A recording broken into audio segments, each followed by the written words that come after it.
Hello, it's Cynthia here coming to you from Ornamentia, and today I'm going to show you how to make a baked resin photo pendant. I'm using Amazing Glaze, which is this really great powdered resin that we love here at Ornamentia. It has about the consistency of granulated sugar. You can see it here in this dish.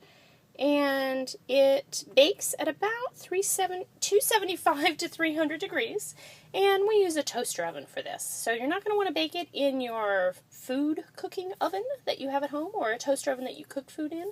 You're going to want to have a separate craft toaster oven set aside for this. This is just like shrink plastic or polymer clay. You don't want to do any of these products in your regular food oven because of potential outgassing situations. So now this resin is very safe. I don't think that there are any outgassing issues, but again, we're always just careful. I'm going to do a picture here of my daughter. I've printed this out on a regular, just an office printer on white office paper. You're not going to want to use photo paper to do it. Printed like a glossy photograph like you would get at a photo shop. Those inks can be heat sensitive and you may not get exactly the results you desire. I wanted to have my pendant have a little bit of a sepia tone to it. So although I printed it out in black and white on the white office paper, the baking it in the oven is going to produce this sepia tone look, which is very sweet. It looks really vintage, and I really like that look. So I went ahead and used the white office paper. If I wanted to keep those whites being much sharper and crisper, I could do that with some heavier cardstock. If you have a printer at home that will take cardstock, you can use that. Now, we do have templates available on our website that show you all of the different sizes that our bezels come in, and you can cut those out and use them to help you size your images. They also just have the measurements on them, which is handy if you're using photo editing software to create your image in that size. We also have available some silhouette templates. This template is super popular. People like to use this to make sort of Victorian or vintage or steampunk silhouette jewelry. Again, this has been very, very popular. And then, if you don't have photos that you want to use or don't want to use photos, we have these really great Pidix collage sheets. I will be doing some projects with these over the next couple of weeks, and you can look for them. I'll do some projects using both the Amazing Glaze and some other resins and settings that we offer here. Now, you can use any kind of a setting. It doesn't have to be very deep. The one that I'll be using today is actually quite shallow. If you want to use something that's deeper, for instance, this one has a very deep well in it. You can see right there. This is actually called a perfume locket. If you wanted to use something deeper, you would just simply have to use more resin. This one is one of my favorites. It's Filigree, and I love the idea of putting a photograph there, and then when you're wearing it, it would be closed up, so you'd sort of just slightly see the photograph behind it. We also have this one that's like an old-fashioned television set. This one's a really fun one to put, pictures of celebrities or people you know. You could maybe put some old silent screen stars on there or something. That's a fun one, though. But anyway, today I'm using a picture of my daughter.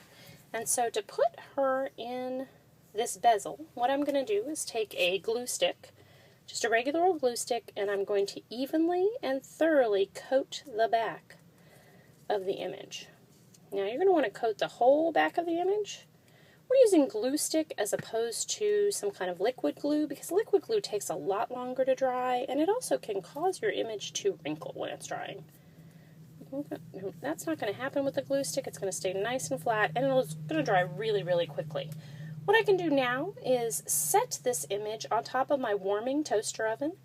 The heat from the top of the toaster oven will help the water to dissipate out of the glue stick, and just make sure that there's no water trapped in there.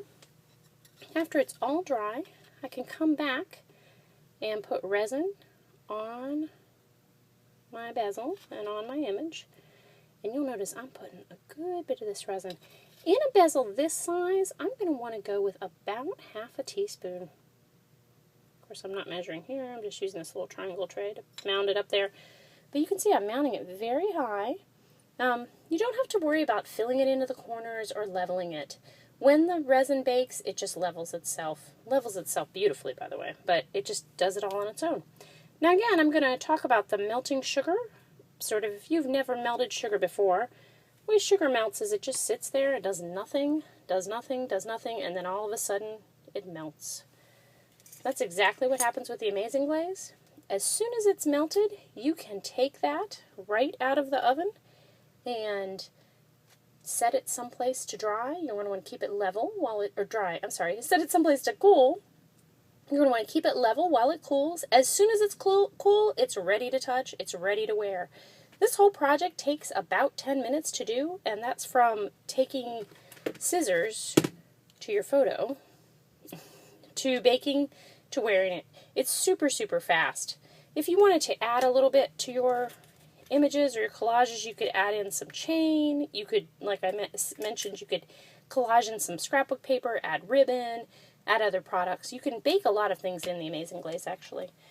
Anyway, I will be coming at you over the next couple weeks with some more resin tutorials and videos. And if you have any questions or comments, you can leave them down below in the comment section. I do answer my comments. You can also post pictures of the things you make on our Facebook page. We love to see what you do with our products. I hope you have a great day and enjoy playing with powdered resin. Thank you.